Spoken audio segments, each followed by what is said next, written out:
ഒരു സുഹൃത്ത് ചോദിക്കേണ്ടായി, നമ്മുടെ പ്ലാൻ എല്ലാം സെറ്റാണ്, വർക്ക് സ്റ്റാർട്ട് ചെയ്യാൻ നിൽക്കുകയാണ്, ഇതിലൊരു എഞ്ചിനീയറുടെ ആവശ്യമുണ്ടോ? നമ്മുടെ നാട്ടിൽ നല്ല എക്സ്പീരിയൻസ്ഡ് ആയിട്ടുള്ള ഒരു കോൺട്രാക്ടറെയാണ് വർക്ക് ഏൽപ്പിച്ചിട്ടുള്ളത്, അവർ വെച്ച് അങ്ങ് സ്റ്റാർട്ട് ചെയ്താൽ പോരെ എന്നുള്ളത് വളരെ നല്ലൊരു ചോദ്യമാണ്. ഡെഫിനറ്റ്ലി അങ്ങനെ തന്നെ ചെയ്താൽ മതി. പക്ഷെ അതിലൊരു ചെറിയ കമൻ്റ് ഉള്ളത് എന്താണെന്ന് വെച്ചാൽ, അതിൻ്റെ മുന്നേ ആയിട്ട് കുറച്ച് കാര്യങ്ങൾ നമ്മൾ വീട്ടുകാരുടെ സൈഡിൽ നിന്ന് ശ്രദ്ധിക്കുകയാണെങ്കിൽ നമുക്ക് ഒരുപാട് പാഴ്ചെലവുകൾ ഇതിൽ ഒഴിവാക്കാൻ സാധിക്കും. കൺസ്ട്രക്ഷൻ ചെയ്യുന്നതിൻ്റെ മുന്നേ നമ്മളുടെ ഈ പ്ലാൻ പ്രകാരം ഇത് ചെയ്യുമ്പോൾ എന്തെങ്കിലും കോംപ്ലിക്കേഷൻസ് ഉണ്ടോ എന്നുള്ളത് ഒരു എഞ്ചിനീയറിംഗ് അസിസ്റ്റൻസ് എടുക്കുകയാണെങ്കിൽ, വിശേഷമായി ഫീൽഡുമായിട്ട് എക്സ്പീരിയൻസ്ഡ് ആയിട്ടുള്ള ആളുകൾക്ക് നോക്കിക്കഴിഞ്ഞാൽ ഒരു കൺസ്ട്രക്ഷൻ ചെയ്യുന്നതിൻ്റെ മുന്നേ തന്നെ അതിൽ വിഷ്വലൈസ് ചെയ്യാൻ പറ്റും ഇതിൽ ഏതെല്ലാം സ്റ്റേജിൽ എന്തെല്ലാം ചാലഞ്ചസ് വരാനുണ്ട് എന്നുള്ളത്. ഇത് ഞാൻ പറയാനുള്ള റീസൺ എന്താണെന്ന് വെച്ചാൽ, പലപ്പോഴും പണ്ടുള്ള പോലൊരു ടിപ്പിക്കൽ ഡിസൈൻ അല്ല ഇപ്പോൾ വരുന്നത്. മുന്നേ എന്ന് പറഞ്ഞു കഴിഞ്ഞാൽ ഒരു സിംഗിൾ ഡിസൈൻ അതങ്ങ് കയറിപ്പോകുന്നു എന്നുള്ളതാണ്.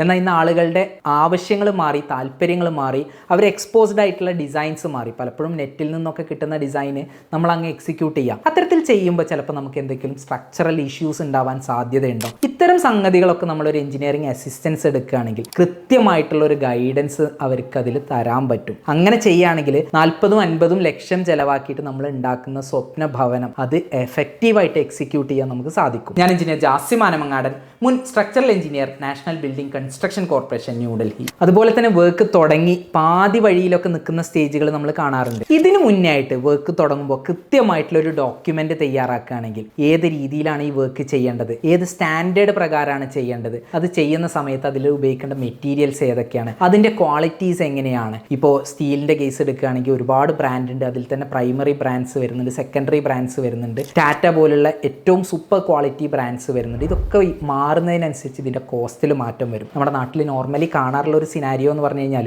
അപ്രൂവൽ എടുത്ത പ്ലാൻ കയ്യിലുണ്ടാവും, ഒരു കോൺട്രാക്ടറേയും ഫൈനലാക്കിയിട്ടുണ്ടാവും, അല്ലെങ്കിൽ 1, 2, 3 ഓപ്ഷൻസ് നമ്മുടെ മുന്നിലുണ്ടാവും. ഈ പ്ലാൻ കൊടുത്തിട്ട് ഇതിൻ്റെ ഒരു പ്രൈസ് തരാൻ പറയും. അവർ 3 പേരും തരുന്ന പ്രൈസിൽ ആരാണോ ലീസ്റ്റ് കോട്ട് ചെയ്യുന്നത് അവരെ വെച്ച് വർക്ക് തുടങ്ങുന്ന സാഹചര്യം ഉണ്ടാവാറുണ്ട്. ചിലപ്പോൾ നല്ല സ്റ്റാൻഡേർഡ് മെറ്റീരിയൽസും വർക്കിലും സ്റ്റാൻഡേർഡ് ഉണ്ട്. ആ സ്റ്റാൻഡേർഡ് പ്രകാരം ചെയ്യുന്ന വർക്ക്മാൻഷിപ്പ് ഉള്ള ആ ഒരു കോൺട്രാക്ടർ ചിലപ്പോൾ ആ വർക്ക് എടുക്കാൻ സാഹചര്യം ഉണ്ടാവാറില്ല. ഇതിൻ്റെ പ്രധാന കാരണം നമ്മൾ വെറും കോസ്റ്റിൻ്റെ അടിസ്ഥാനത്തിൽ പോകുമ്പോഴാണ്. അപ്പോൾ ഒരു എഞ്ചിനീയറുടെ പ്രസൻസ് ഉണ്ടെങ്കിൽ അവർക്ക് നിങ്ങൾക്ക് കൃത്യമായിട്ടുള്ളൊരു ഡോക്യുമെന്റ് തരാൻ പറ്റും. നമുക്ക് ഏത് രീതിയിലാണ് ഈ വർക്ക് പ്രൊസീഡ് ചെയ്യേണ്ടത്, ഏത് സ്റ്റാൻഡേർഡ് പ്രകാരമാണ് പോകേണ്ടത്, ഏത് ബ്രാൻഡ് പ്രകാരമാണ് പോകേണ്ടതെന്നുള്ളത് ഈ ഡാറ്റ ഷീറ്റ് വെച്ച് ഈ 3 കോൺട്രാക്ടേഴ്സിനും കൊടുത്തു കഴിഞ്ഞാൽ നമുക്ക് അവർ തരുന്ന ഔട്ട്പുട്ട് സെയിം ആയിരിക്കും. അത്തരത്തിൽ ഒരു കോസ്റ്റ് കമ്പാരിസൺ നടത്തുമ്പോൾ അവിടെ നമുക്ക് ആ ഒരു കോസ്റ്റിൻ്റെ ഡിഫറൻസ് അറിയാൻ പറ്റും. ഇത്തരത്തിൽ നിങ്ങളൊരു കൺസ്ട്രക്ഷൻ ചെയ്യുകയാണെങ്കിൽ, ഒരു വൺ ടൈം കൺസൾട്ടേഷൻ എടുക്കുകയാണെങ്കിൽ ഡെഫിനറ്റ്ലി അത് വളരെയധികം ഫ്രൂട്ട്ഫുൾ ആയിരിക്കും. അതിനൊരു 5000-ഓ 10,000-ഓ ചിലവാക്കുന്നത് നിങ്ങൾ നോക്കണ്ട. ആ ഒരു പ്രൊഫഷണൽ സർവീസിലൂടെ നിങ്ങൾ 50-60 ലക്ഷം ചിലവാക്കുന്നതിൽ ഒരുപാട് ലക്ഷങ്ങൾ നിങ്ങൾക്ക് സേവ് ചെയ്യാൻ പറ്റും. നിങ്ങളുടെ നിർമ്മാണവുമായി ബന്ധപ്പെട്ട